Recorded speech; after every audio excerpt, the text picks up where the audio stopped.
A autoridade diz ter a verdade, mas nem sempre a verdade está na autoridade. Na realidade, quando nós discutimos a palavra autoridade, né, ao longo da história, é uma forma de hierarquizar as relações, né? Então, alguém, né, que fala. E tem muito a ver, assim, na minha percepção primeira, com o cristianismo, né? Quer dizer, de um Deus que fala, de um povo que segue. Mas Nietzsche já fala, né? Nietzsche é muito interessante, filósofo alemão, pensador alemão. Ele fala das várias verdades, né, e da transitoriedade da verdade. Ou seja, quando eu comecei a falar que eu estava um pouco mais novo, estou mais velho, né? Neurônios morreram, outras combinações surgiram, outras vivências, né, chegaram até mim, outras palavras, outras vozes, outros conceitos foram ouvidos, e tudo isso revisa você. Então, quer dizer, você é novo a todo momento. As pessoas tentam se renovar, mas nós somos praticamente obrigatoriamente renovados. Agora, a relação política, principalmente, a relação da sociedade, ela cria, né, essa relação com a autoridade, né?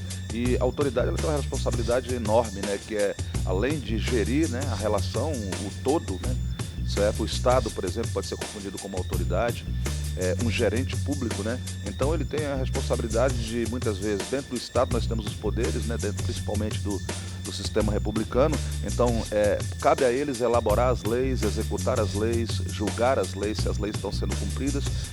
Mas agora, traduzido em dia a dia, né? Por exemplo, o executivo, a promotoria pública está muito próximo, né, do executivo não, do judiciário, né, de manter a ordem, e nós vemos que os problemas sociais que são causados exatamente por esses que se dizem autoridades, né, o legislativo que não legisla, o executivo que não executa. Então, quando o judiciário vai dar a pena, quando ele faz o cumprimento da lei, quando o promotor público pede, né, que a sociedade quer uma punição por aquele crime, como eu posso falar, por aquele não cumprimento da ordem, ele julga já de uma forma que, para mim, a autoridade já perde toda a sua autonomia de julgar, porque aquela pessoa, ela vai ser julgada muitas vezes, né, ainda mais no Brasil, por alguém que nunca viveu aquela relação, né? Vou trazer esse exemplo para Brasília. Um juiz ou um promotor que mora no Lago Sul, que estudou no Galois, em colégios de primeiro nível, né? E que se formou na UNB, ele vai julgar um moleque da Ceilândia, um moleque do Riacho Fundo, um moleque da Candanga. Então, quer dizer, são realidades diferentes. Então, a autoridade, ela fica muito mais, né, ela rima e ela condiz muito mais com sociedade a partir do momento que a relação mais que hierarquizada, ela tem que ser horizontalizada. Ou seja, todos nós somos autoridades a partir do momento que a gente discute um bem-estar comum coletivo.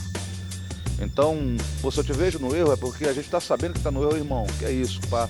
Mas a hierarquização e essa autoridade, ela sempre tem uma pena, né? E a pena sempre vem para nós. E a gente está cansado de sermos dignos de pena, né? Não só digno de pena de coitados, mas digno de pena de cumprir pena. Muito louco isso.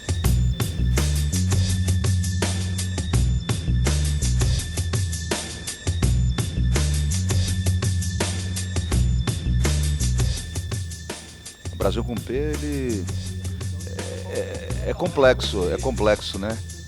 A primeira palavra com P foi Palmares, né? Mas Palmares, já que com sinônimo de periferia, né?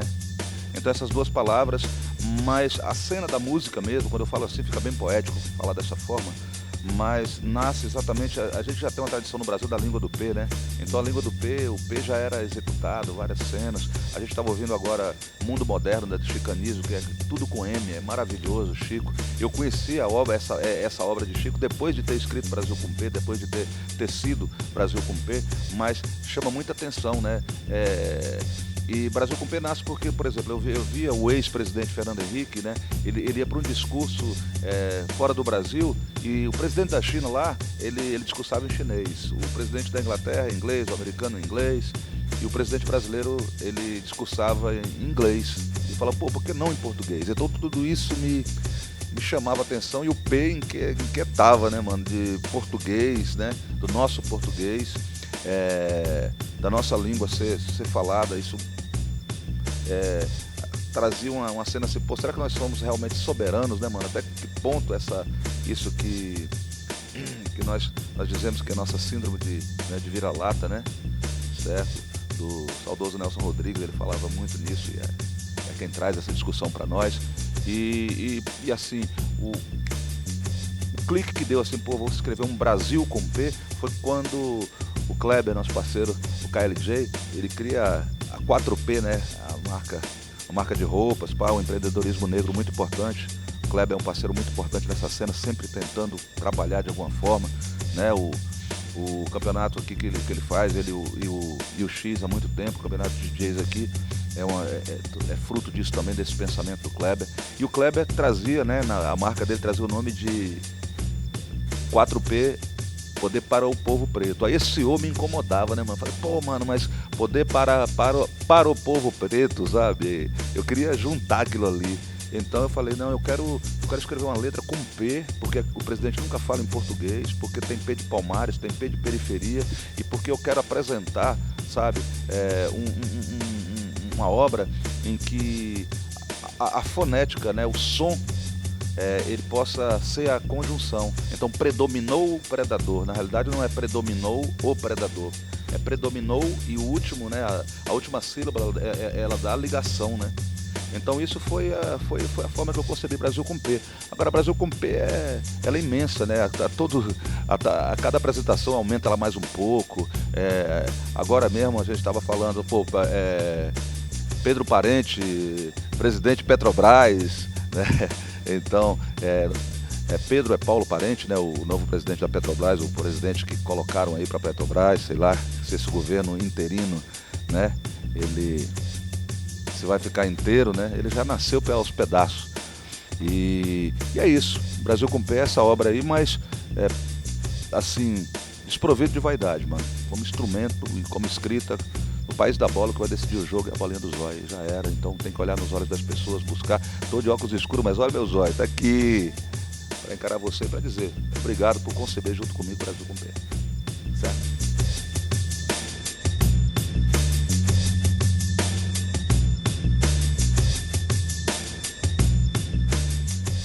Então, a crise do hip hop, muitas vezes as pessoas atribuem ao funk, né?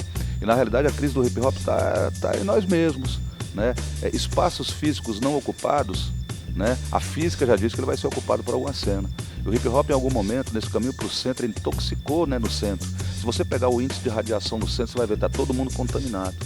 Eu já percebo que o hip hop, né, o movimento social, ele tem que ser um pêndulo. Ele pode ir no centro, mas ele tem que caminhar, né? Ele não pode estar estático. A maior prova é que movimento parado da dengue, da chikungunya, da zika vírus, da tudo aí que os caras trazem aí, né, de nome. E a gente tem a perspectiva que a gente tem que ser melhores negociantes. Nós somos grandes criadores, mas somos péssimos negociantes, mano. Então, a gente pensa que vai se dar bem, na realidade os caras já têm a máquina de dinheiro deles lá para rodar, não dá. A empresa deles, quando quebra, é porque empatou, mano. As nossas é porque a gente já vendeu tudo. Né? Nós vendemos tudo e falou, mano, não tem mais jeito, vamos fechar as portas. Os caras não, quando olha, deu prejuízo nesse balancete aqui, fecha, porque o meu capital não é pra mim jogar fora, né, mano? E a gente joga muito fora, isso joga fora muitas vezes as poucas oportunidades que nós temos, que nasce da nossa criatividade e da nossa vivência. E quanto ao Ministério da Cultura, que é muito importante essa discussão, o que governos não perceberam ainda é que a cultura não pode ser o livro mais alto da estante. A cultura é algo que emana de todos nós. Todos nós somos mais que fazedores de cultura, nós somos geradores de cultura, nós somos mananciais de cultura. Então o analfabeto, né, ele é provido de cultura. Você vê que a escrita ela vem já numa era bem adiante da humanidade. Então, quer dizer, tudo era acumulado através do conhecimento, através da memória, né? Então, quer dizer, as pessoas hoje, a geração Google, né, mas não tem mais memória, ele tem um HD. E isso fica muito mais difícil de você identificar quem é e quem não é, né? A gente sabe, quem tem até a ideia de quem é de verdade sabe quem é de mentira, mas quem é de mentira, será que é de verdade também? E quem é verdade é de mentira? Então são várias discussões para a gente fazer. Eu acho que quando você se define como alguma coisa é porque realmente você está porque nós somos muito mais que isso. Se a cada dia nós aprendemos, se a cada dia nós acumulamos, então a gente não pode falar quem a gente é. A gente fala assim, olha, até agora eu consegui ser isso aqui. E então a música, quando o hip hop traz seu lado musical, ele tem uma armadilha, que é a vaidade, né? A gente já chega assim, pô, será que tem muita gente lá embaixo? Será que o show vai ser lotado? Será que as pessoas sabem minhas letras? Mas na realidade nenhuma revolução começou pela maioria, né? As revoluções que nós vemos na humanidade, ela nasceu de pessoas que ousaram, né, a pensar e falar, ó, nós podemos construir isso aí.